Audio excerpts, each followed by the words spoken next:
Hi viewers, எல்லாருக்கும் வணக்கம். எல்லாரும் எப்படி இருக்கீங்க? நல்லா இருக்குங்களா? இன்றைக்கி நம்ம என்ன வீடியோவில் பார்க்க போகிறோம்னு பார்த்தீங்கன்னா, இன்றைக்கி சன்னா மசாலும் சப்பாத்தி தான் பார்க்க போகிறோம். இன்றைக்கி ஸ்பெஷல் எதுவும் கிடையாது.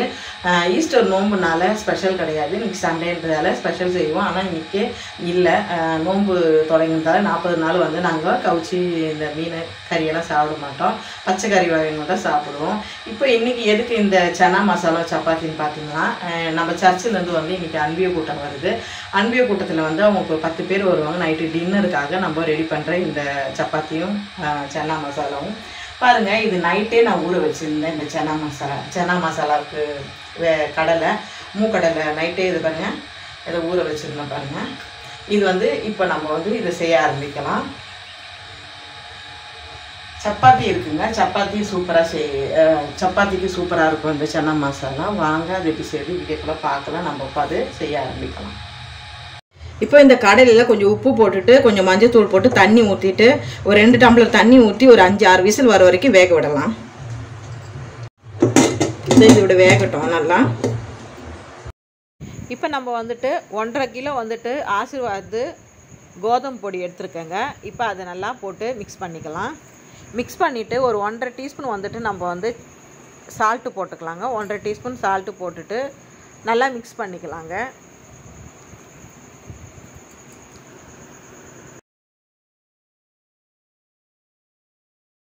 இப்போ இந்த 1.5 கிலோ மாவுக்கு நம்ம வந்து 2 டேபிள் ஸ்பூன் வந்து நான் சர்க்கரை போடுறேங்க. சர்க்கரை போடும்போது ஒரு வித்தியாச டேஸ்ட் எடுத்து கொடுக்கோங்க.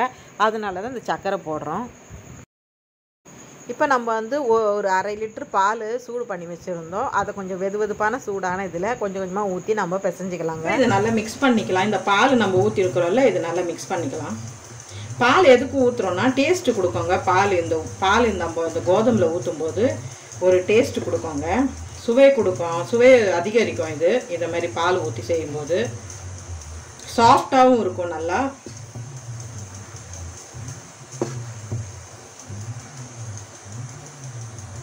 பாருங்க, நான் 1/2 லிட்டர் பால் ஊற்றிருக்கேன். இது 1.5 கிலோ மாவுங்க. இது கோதுமை மாவு. 1/2 லிட்டர் பால் ஊற்றிருக்கேன். அதுக்கப்புறம் வந்து கொஞ்சோண்டு சுடு தண்ணி ஊற்றிட்டு நம்ம இதை பிசைஞ்சிக்கலாம். நல்லா கொஞ்சம் சூடாக தான் இருக்கும், லைட்டு சூடாக இருக்கும். இது கை கொஞ்சம் பதமாக இருக்கும், சூடு படம் பார்த்து நீங்கள் குழைச்சா போதும்.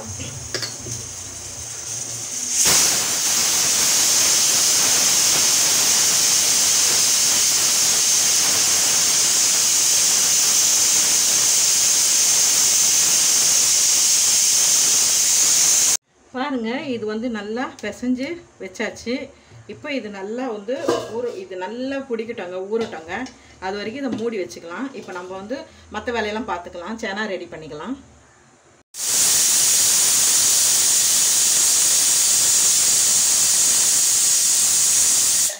பாருங்க, விசில்லாம் வந்துச்சு. இப்போ நம்ம இதை ஆஃப் பண்ணிக்கலாம். ஹாய் மக்களே, இப்போ வந்து நம்ம வந்து சன்னா ரெடி பண்ணிட்டோம். சன்னா ரெடி பண்ணி வேக வச்சாச்சு. இப்போ வந்து நம்ம வந்து மாவும் குழைச்சி வச்சாச்சு. இப்போ நம்ம அடுத்தது என்ன செய்ய போகிறோம், அது ஈவினிங் தான் நம்ம செய்ய போகிறோம். இப்போ அடுத்தது நம்ம என்ன செய்ய போகிறோம்னு பார்த்தீங்கன்னா, இந்த காளான் வச்சுட்டு நம்ம ஒரு பிரியாணி தான் செய்ய போகிறோம், பாஸ்மதி அரிசி போட்டு. வாங்க அது இப்படி செய்து வீடியோக்குள்ளே பார்க்கலாம். இது வந்து மத்தியானத்துக்கு சாப்பாடுக்கு தான் நம்ம செய்கிறோம். மதியானம் நம்ம வீட்டில் சாப்பிட்றதுக்கு எல்லாருக்கும் தான் இந்த சாப்பாடு செய்கிறோம். இப்போ இதை நம்ம எப்படி செய்து வீடியோக்குள்ளே பார்க்கலாம்.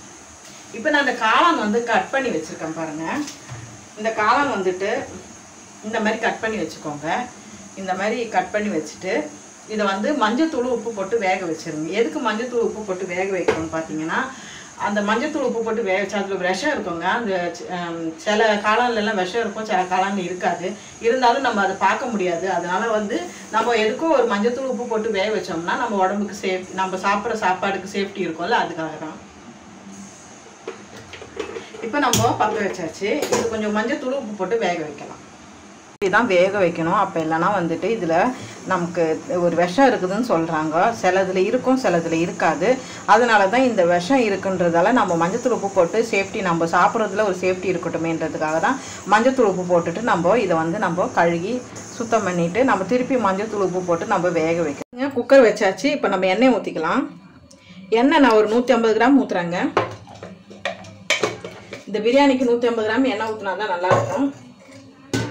அப்புறம் கொஞ்சம் நெய் விட்டுக்கலாம். நெய் வந்து நான் 2 டேபிள் ஸ்பூன் போடுறேங்க. நெய்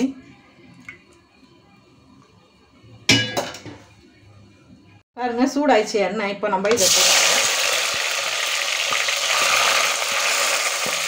வெங்காயம் போட்டு ஒரு கருவேப்பிலை இலை போட்டுக்கோங்க, பிரிஞ்சி இலை.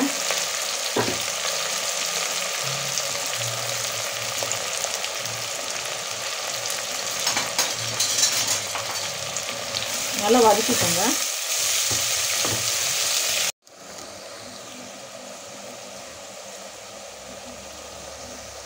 பாருங்கள், பட்டை லவங்கம் ஏலக்காய் வந்துட்டு ஒரு ஒன்று எடுத்துருக்கேங்க. அன்னாசி பூ ஒன்று எடுத்துருக்கேன், ஒரு மராத்தி மூக்கு எடுத்துருக்கேன், 2 பட்டை 2 லவங்கம் ஒரு ஏலக்காய், அவ்வளோதான். இதை வந்து நம்ம வதக்கிக்கலாம். இது வந்து இந்த வெங்காயம் நல்லா வதங்கி வரணுங்க.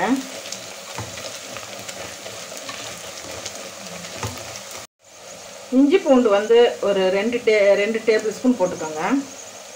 நான் 3/4 கிலோ அரிசி தான் எடுத்திருக்கேன். நல்லா இந்த இஞ்சி பூண்டு பச்சை வாசனை போகிற வரைக்கும் நல்லா வதக்கிக்கலாம்.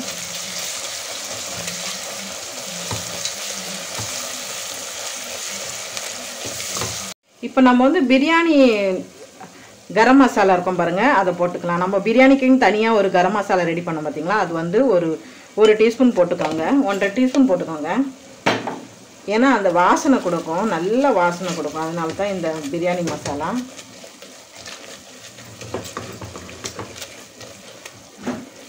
பாய் வீட்டு பிரியாணி மாதிரி வாசனையாக இருக்கும் இந்த பிரியாணி. மஷ்ரூம் பிரியாணி தான் இது, காளான் பிரியாணி, மஷ்ரூம் பிரியாணின்னு சொல்லுவோம். இப்போ 4 தக்காளி இருக்குது பாருங்கள், இதை போட்டுக்கலாம். 4 தக்காளி போட்டு நல்லா வதக்கிடலாம்.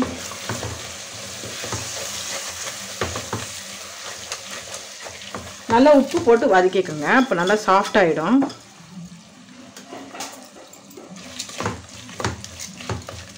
அப்படியே சிம்மிலே மூடி வச்சு நல்லா வதக்கிட்டேங்க. இந்த தக்காளி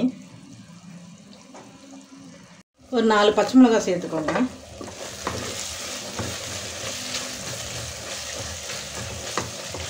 மஞ்சத்தூள் ஒரு 1/4 டீஸ்பூன் போட்டுக்கோங்க.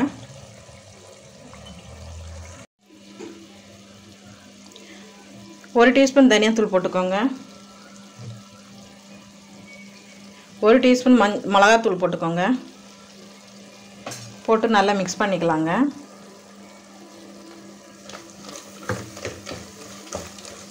இப்போ இந்த மஷ்ரூம் வேக வச்சுருந்தால அந்த மஷ்ரூம் இதில் போட்டுக்கலாம். போட்டு நல்லா மிக்ஸ் பண்ணிக்கலாம்.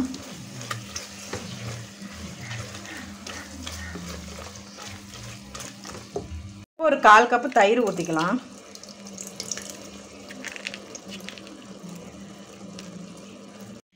தேவையான உப்பு போட்டுக்கலாம். நம்ம தண்ணி ஊற்றியாச்சு பாருங்கள். நான் 4.5 கப்பு தண்ணி ஊற்றிருக்கேன். நான் 3 கப்பு அரிசி எடுத்திருக்கேன். அதில் 3 கப்பில் வந்து 4.5 கப்பு தண்ணி ஊற்றிருக்கேன். இப்போ இது நல்லா சூடாகட்டுங்க, நல்லா கொதி வரட்டும். இதில் ஒரு கைப்பிடி அளவுக்கு கொத்தமல்லி போட்டுக்கோங்க. ஒரு கைப்பிடி அளவுக்கு புதினா போட்டுக்கோங்க. இப்போ இது நல்லா கொதி வரட்டுங்க.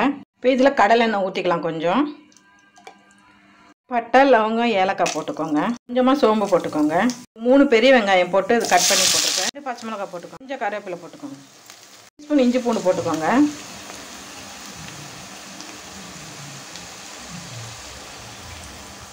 2 பெரிய தக்காளி போட்டுக்கோங்க. இந்த மாதிரி நீட்டாக கட் பண்ணிக்கோங்க. நல்லா வதக்கிடலாம். உப்பு போட்டு நல்லா வதக்குங்க, அப்போ தான் சீக்கிரத்தில் சாஃப்டாக வரும். இந்த காளானுக்கு வந்து பிரியாணி வந்து தண்ணி கொதிக்குது பாருங்கள். இதில் வந்து நம்ம அரிசியை போட்டுக்கலாம். நான் பாஸ்மதி தாங்க அரிசியை எடுத்துருக்கிறேன்.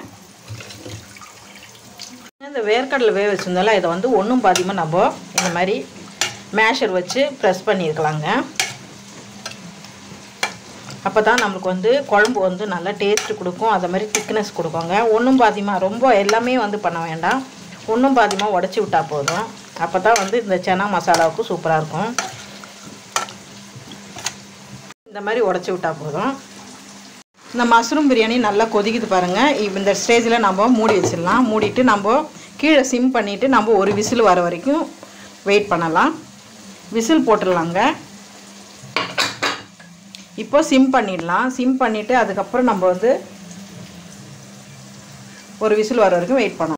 பாருங்கள், தக்காளி எல்லாம் வெந்து சாஃப்ட் ஆகிடுச்சு, நல்லா வெந்துடுச்சு பாருங்கள். இப்போ இந்த ஸ்டேஜில் ஒரு 1/2 டீஸ்பூன் மஞ்சள் தூள் போட்டு ஸ்பூன் வந்து மிளகாத்தூள் போட்டுக்கலாம். மசாலான்னு சொல்லிட்டு கடையில் விற்கோங்க. இது வந்துட்டு ஒரு 2 டேபிள் ஸ்பூன் போட்டுக்கோங்க.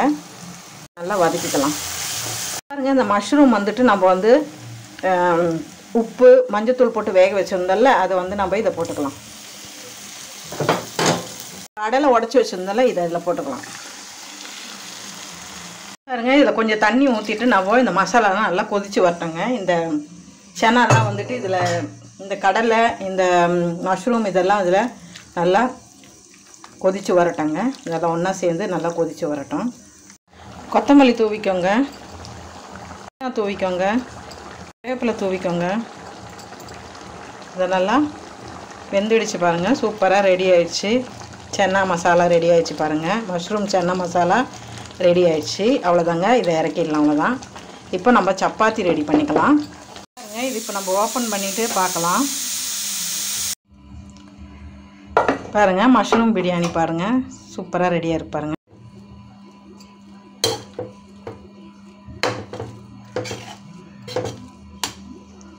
நல்ல வேற வேறையாக இருக்குது பாருங்கள்.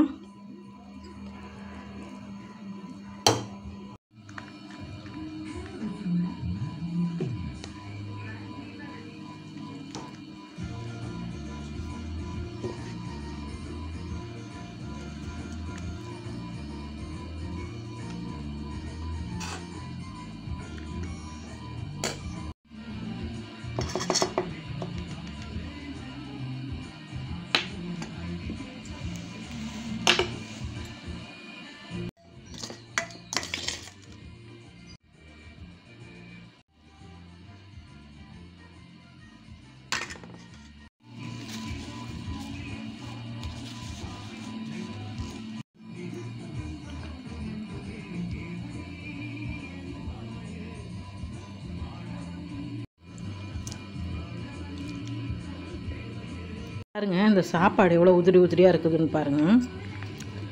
பிரியாணி அவ்வளோ செம்மையாக இருக்குதுங்க, டேஸ்ட்டாக இருக்குதுங்க, சூப்பராக இருக்குது.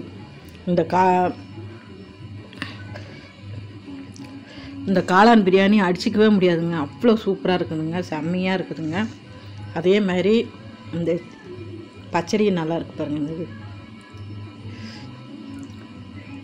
இந்த ஊறுகாய் தொட்டு சாப்பிட்றதுக்கு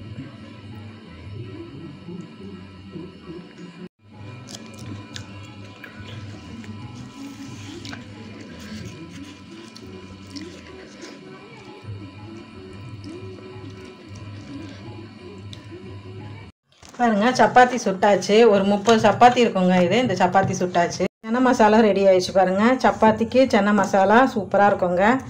இப்போ இதுதாங்க இந்த வர்றவங்களுக்கு இந்த பிரார்த்தனைக்கு வரவங்களுக்கு அன்பியங்களுக்கு கொடுக்கறது. அன்பிய கூட்டம் சொன்னல, அதுக்கு கொடுக்கறதுக்கு தான் இந்த சனாவும் அப்புறம் சப்பாத்தியும் இது 2 ரெடி ஆயிடுச்சு. இப்போ நம்ம பாலை காய்ச்சிக்கலாம். ஜபம் யாரு இல்லை, மீட்டிங் தானே. வர வேண்டியது தானே. என்ன பண்ணுறா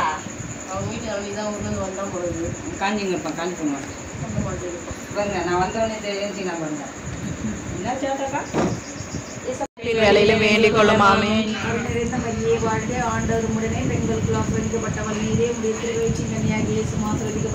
புனித மரியே, இறைவனின் தாயே, பாவிகளா இருக்கிற எங்களுக்காக எப்பொழுதும் எங்கள் இறப்பின் வேலையில வேண்டிக் கொள்ளும். ஆமே. ஈன்ற தாயும் போற்றும் முந்தன் பாதம் பணிந்திடுவேன் அம்மா. கரைகள் மறையுதம்மா, உள்ளமும் துள்ளுதம்மா, உந்தன் தாய்மையின் நினைவாலே அம்மா, இதயம் மகிழுதம்மா. பாருங்கள், ஒரு சாப்பாடு கூட இந்த இலையில இல்லை, எல்லாம் மிச்சம் மீதி கூட வைக்காமல் சாப்பிட்டுட்டோம். சூப்பராக அடிப்பொலியாக இருந்தது. இதே மாதிரி நீங்கள் வீட்டில் ட்ரை பண்ணி பார்த்துட்டு எனக்கு கமெண்ட் பண்ணுங்கள், சப்ஸ்கிரைப் பண்ணுங்கள், லைக் பண்ணுங்கள். பிடிச்சிருந்தா எல்லாருக்கும் ஷேர் பண்ணி விடுங்க. அடுத்த வீடியோவில் அடுத்த ரெசிபிமா நான் உங்களை சந்திக்கிறேன். அது வரைக்கும் உங்களுக்கு விடைபெறுகிறேன். பாய்.